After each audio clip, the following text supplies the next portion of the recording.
হাৰমতি আৰক্ষীৰ সফলতা টাটা মেজিকত কঢ়িয়াই অনা 10 কিলোগ্ৰাম গাঞ্জাসহ 4জনক আটক লখিমপুৰ জিলাৰ হাৰমতি আৰক্ষীয়ে সোমবাৰে বিয়লি এক অভিযান চলাই AS13C3583 আনিছিল গাঞ্জাখিনি বিহপুৰৰ নিজামুল 3 নং ইছলামপুৰৰ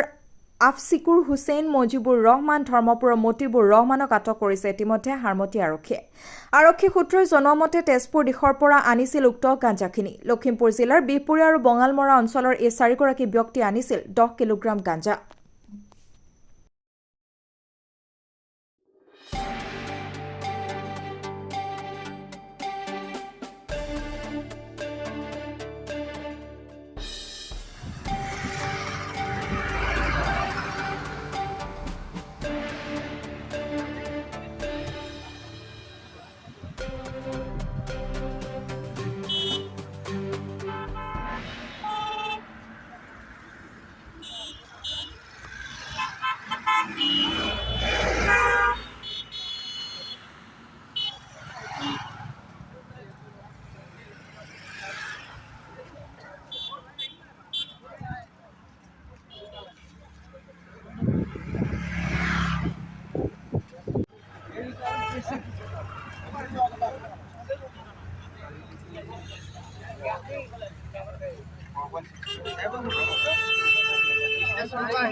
ভৰা গাড়ী লৈ বেছি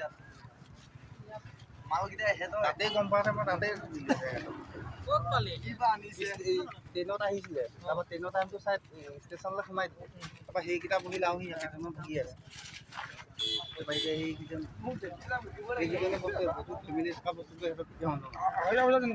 এতিয়া 8টা বজাত ট্ৰেইনখনত আকৌ আজি 3টা বজাত পাইছে লেট আছে ইমান গধুৰ বস্তু লৈ আহোঁ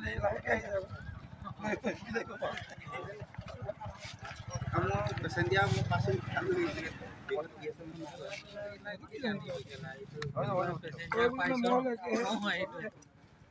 পেচেঞ্জাৰ পাইছোঁ উঠাইছোঁ বেগ আছে গেলা কাপোৰ কানি আছে